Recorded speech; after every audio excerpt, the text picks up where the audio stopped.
Hello dear friends, हम स्वागत करते हैं आपका आपके अपने YouTube channel preparation with Mithilesh में। हिंदी व्याकरण सीरीज के तहत आज हम लोग व्युत्पत्ति एवं रचना के आधार पर शब्दों के भेद को पढ़ने जा रहे हैं। तो दोस्तों, व्युत्पत्ति एवं रचना के आधार पर शब्दों के 3 भेद होते हैं: ऋण शब्द, यौगिक शब्द एवं एक योग ऋण शब्द। तो दोस्तों, व्युत्पत्ति एवं रचना के आधार पर शब्दों को हम आज पढ़ेंगे। व्युत्पत्ति या रचना के आधार पर शब्द। तो दोस्तों, व्युत्पत्ति एवं रचना के आधार पर हमारे शब्द 3 प्रकार के होते हैं: ऋण शब्द, यौगिक शब्द,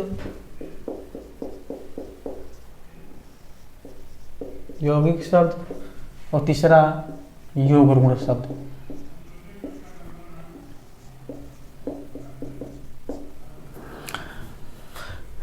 ऋण शब्द, यौगिक शब्द एवं योग ऋण शब्द। दोस्तों, ऋण शब्द क्या होते हैं? वे शब्द जो अपने मूल रूप में प्रयोग होते हैं और उनके टुकड़े नहीं किए जा सकते, ऋण शब्द कहलाते हैं। वे शब्द जो अपने मूल रूप में प्रयोग होते हैं और उनके टुकड़े नहीं किए जा सकते, वे ऋण शब्द होते हैं। जैसे कुर्सी, फूल, दिन, रात, लड़की, लड़का, गाय, बैल, भैंस, बादल, रोटी, दीपक, आकाश। ये सब कैसे शब्द हो जाएंगे? ऋण शब्द, क्योंकि इनका टुकड़ा नहीं किया जा सकता और ये शब्द अपने मूल रूप में प्रयोग हो रहे हैं। जैसे हम पहले ऋण शब्द की परिभाषा लिख लेते हैं। ऋण शब्द वे शब्द जो अपने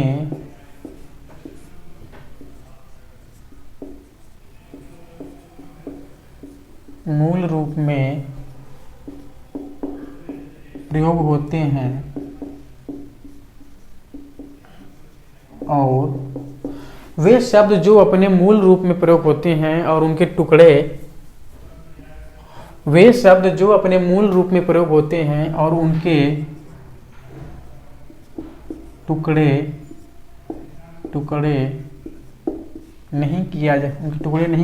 टुकड़े नहीं किया जा सकता,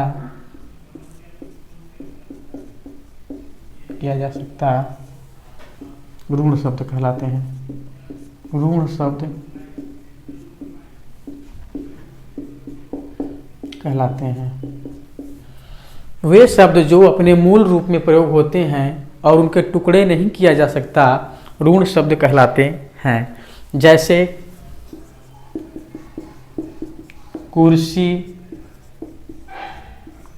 लड़का, लड़की, किताब, लड़का, लड़की, किताब, रोटी, लड़का, लड़की, किताब, रोटी, नदी, चावल, धान, दीपक। अब हम दीपक ले लिए तो अब इसको पंकज मत कर देना। जिसे नाम दीपक है उस दिन पंकज भी किसी का नाम है तो पंकज मत कर देना। पंकज आपका क्या हो जाएगा? योग ऋण शब्द हो जाएगा, क्योंकि वो तीसरे अर्थ की तरफ इशारा कर रहा है। पंकज का मतलब जो पंख में पैदा हुआ हो, यानी कीचड़ में जो पैदा हुआ हो, यानी कमल। कुर्सी, लड़का, लड़की, किताब, रोटी, नदी, चावल, धान, दीपक, उसके बाद धूप। ऐसे बहुत सारे उदाहरण हो जाएंगे। यानी ऐसे सभी शब्द जो अपने मूल रूप में प्रयोग होते हैं और जिनके टुकड़े नहीं किए जा सकते, वे शब्द क्या कहलाते हैं? ऋण शब्द कहलाते हैं। जैसे हमें उदाहरण लिख दिए, इन उदाहरणों को ध्यान से देख लीजिए। ऐसे सारे शब्द जो अपने मूल रूप में प्रयोग होंगे और जिनके टुकड़े नहीं किए जाएंगे, वे ऋण शब्द कहलाएंगे। अब हम लोग देखते हैं यौगिक शब्द।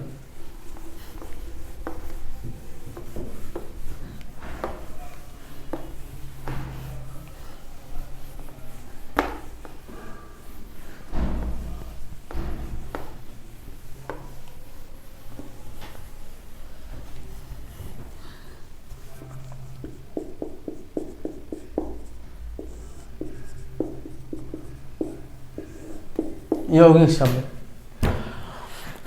ऐसे शब्द जो दो या दो से अधिक शब्दों के मेल से बनते हैं और दोनों शब्दों का अपना अलग अलग अर्थ होता है, लेकिन दोनों किसी एक अर्थ को बताते हैं, तो वहां पर यौगिक शब्द होता है। यानी दो या दो से अधिक शब्दों के मेल से बनना चाहिए और दोनों का अलग अलग अर्थ होना चाहिए, लेकिन जब दोनों मिल जाएं तो किसी एक अर्थ को बताएं, तो ऐसे शब्द क्या कहलाते हैं?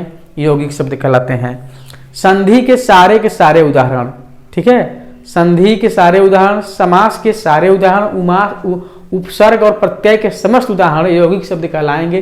बस एक आपका उसमें अपवाद है, वह अपवाद है कि बहुब्रीहि समास के जो उदाहरण होंगे वो यौगिक शब्द नहीं होंगे। यानी फिर से समझो, संधि के जितने भी उदाहरण हैं, जितने भी संधि आप लोग पढ़े हैं, सारे के सारे संधि वाले उदाहरण यौगिक शब्द हो जाएंगे।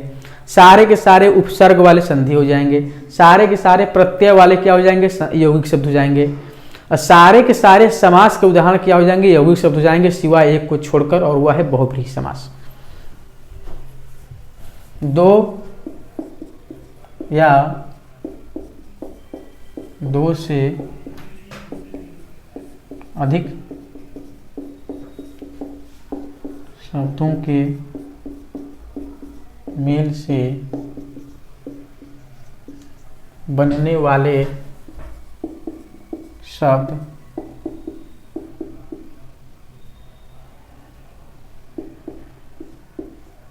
यौगिक शब्द कहलाते हैं। संधि, समास, उपसर्ग और प्रत्यय के समस्त उदाहरण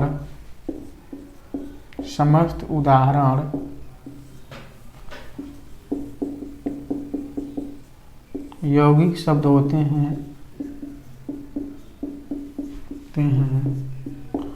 केवल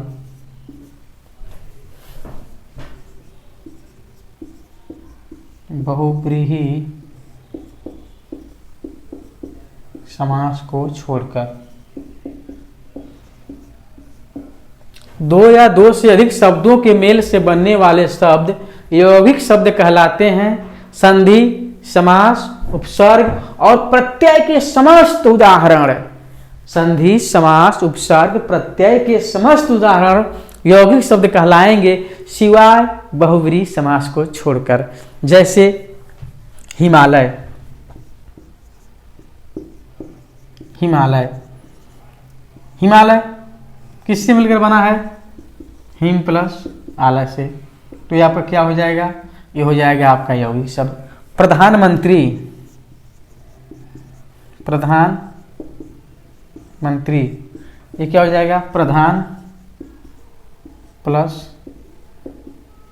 मंत्री, प्रधानमंत्री, प्रधान प्लस मंत्री।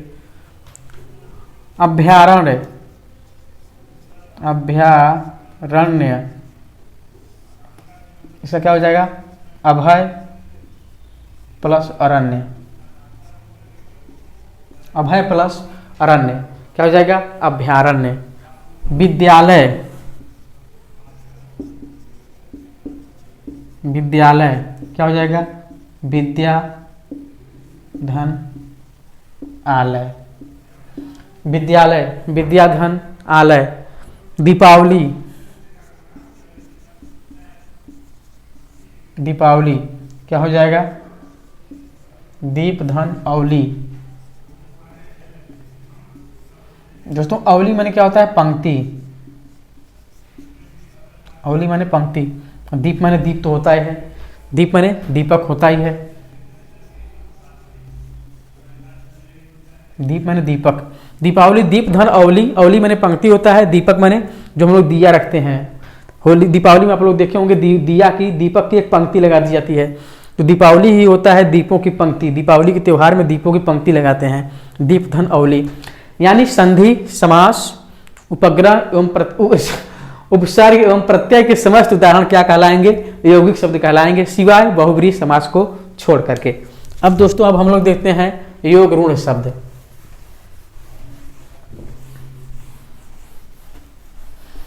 अभी देखिए, जो लोग समास के बारे में अच्छे से पढ़े होंगे उनके लिए यह कठिन नहीं है, क्योंकि सबको पता है कि बहुब्रीहि समास का, सबको पता है कि यदि कोई ऐसा शब्द आएगा जिसके टुकड़े नहीं किए जा सकते, वह क्या हो जाएगा आपका ऋण शब्द। और दो या दो से अधिक शब्दों के मेल से बनने वाला जहां शब्द आएगा यौगिक हो जाएगा, सिवाय वह बहुब्रीहि समास का उदाहरण न हो। और बहुब्रीहि समास कहाँ कहाँ होता है हमें ऑलरेडी पढ़ चुके हैं। तो बहुब्रीहि को छाट दिए, अलग कर दिए, ऋण शब्द को छाट दिए, जो बचा है आपका यौगिक शब्द। अरे ऋण शब्द को अलग छाट देंगे, बहुब्रीहि समास जानते ही हैं, तो बहुब्रीहि समास के समस्त उदाहरण योग ऋण कहलाते हैं, तो उनको अलग कर दिए, जो बचे क्या यौगिक शब्द, योग ऋण शब्द, योग ऋण शब्द। अब योग ऋण शब्द क्या होता है? दो या दो से अधिक शब्दों के मेल से बनने वाले किंतु एक विशेष अर्थ की तरफ इशारा मारने वाले, इशारा करने वाले, संकेत करने वाले शब्द को योग ऋण शब्द कहते हैं। बहुब्रीहि समास के समस्त उदाहरण योग ऋण शब्द कहलाते हैं। दो या दो से अधिक, दो या दो से अधिक शब्दों के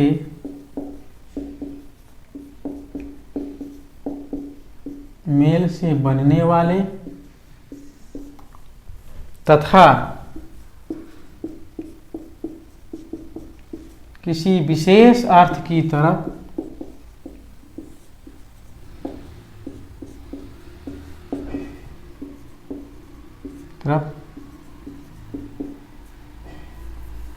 किसी विशेष अर्थ की तरफ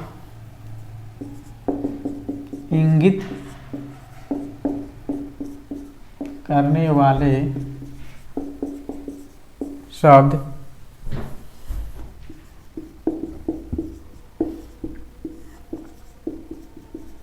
योग ऋण शब्द कहलाते हैं। दो या दो से अधिक शब्दों के मेल से बनने वाले तथा किसी विशेष अर्थ की तरफ इंगित करने वाले शब्द योग ऋण शब्द कहलाते हैं। बहुब्रीहि समास के समस्त उदाहरण, बहुब्रीहि समास के समस्त उदाहरण योग ऋण होते हैं, योग ऋण शब्द होते हैं। दो या दो से अधिक शब्दों के मेल से बनने वाले तथा किसी विशेष अर्थ की तरफ इंगित करने वाले शब्द योग ऋण शब्द कहलाते हैं। बहुब्रीहि समास के समस्त उदाहरण योग ऋण शब्द कहलाते हैं। जैसे दोस्तों चारपाई, चारपाई। अब ऐसा नहीं है कि चारपाई किसी को भी कह देंगे। चार पैर तो बहुत से लोगों को होते हैं, गाय के भी होते हैं, भैंस के भी होते हैं। चार पैर देखें तो कार के भी होते हैं, चार पैर ट्रैक्टर के भी होते हैं। चार पैर और किसके होते हैं? हिरन के भी होते हैं। चार पैर शेर के भी होते हैं। तो क्या हम सभी को चारपाई कह देंगे? चारपाई का मतलब ऐसा कोई चीज जिसके चार पैर हो। लेकिन जब हम यहाँ चारपाई बोलते हैं तो उसका एक विशेष अर्थ की तरफ इंगित करते हैं। हम किसी को कहेंगे भाई चारपाई लाओ, तो वो किसी भैंस को नहीं लेकर चला आएगा, किसी गाय को नहीं लेकर चला आएगा, किसी कार को लेकर नहीं चला आएगा। वह चारपाई यानी जो बैठने वाला जो खाट होता है, खटिया होता है, उसको लेकर चला आएगा। यानी चारपाई किधर अर्थ इंगित कर रहा है? खाट के तरफ, खटिया के तरफ। ठीक है, तो चारपाई कोई ऐसा चीज जो चार पैरों वाला हो, तो हम गाय भैंस किसी को भी नहीं कह देंगे। चारपाई का मतलब यहाँ खाट से है, चारपाई का मतलब यहाँ खाट से है। लंबोदर, अब लंबोदर जिसका पेट लंबा हो, जिसका उदर लंबा हो। अब दोस्तों दुनिया में बहुत से लोग हैं जिनके उदर क्या होते हैं? लंबे होते हैं। क्या सभी लोग लंबोदर हो जाएंगे? हम कहें कि आप लंबोदर की पूजा करो, तो लंबोदर क्या जितने धरती जितने जिनके लंबे उदर सबका पूजा करने की बात कर रहे हैं हम? नहीं, हम किसी खास व्यक्ति की तरफ इशारा कर रहे हैं और वो खास व्यक्ति हैं गणेश। ये हो गया आपका बहुब्रीहि समास। और बहुब्रीहि समास के समस्त उदाहरण क्या हो जाएंगे? योग ऋण शब्द। अगला क्या हो जाएगा? आशुतोष।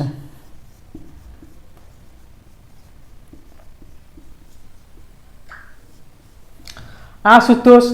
अब दोस्तों आशुतोष का मतलब ऐसा होता है जो व्यक्ति बहुत जल्दी किसी पर प्रसन्न हो जाए, किसी से खुश हो जाए, जो बहुत जल्दी किसी से खुश हो जाए। अब किसी से खुश तो बहुत जल्दी बहुत से लोग हो जाते हैं, आप भी अपनी गर्लफ्रेंड से बहुत जल्दी खुश हो जाते हैं, आपकी गर्लफ्रेंड भी आपसे बहुत जल्दी खुश हो जाती हैं। दुनिया में बहुत से माता पिता हैं जो अपने बच्चों से बहुत जल्दी खुश हो जाते हैं। क्या सभी लोग आशुतोष हो जाएंगे? नहीं। यहाँ पर आशुतोष एक विशेष अर्थ की तरफ इंगित कर रहा है। हम यहाँ जब आशुतोष बोलेंगे तो किसी खास व्यक्ति की तरफ इशारा कर रहे हैं, और वो खास व्यक्ति हैं भगवान शिव। ठीक है, तो यहाँ पर हो गया क्या आपका बहुब्रीहि समास। और बहुब्रीहि समास के सभी उदाहरण क्या हो जाएंगे? आशुतोष, नीलकंठ, इसी तरह नीलकंठ, नीलकंठ। अब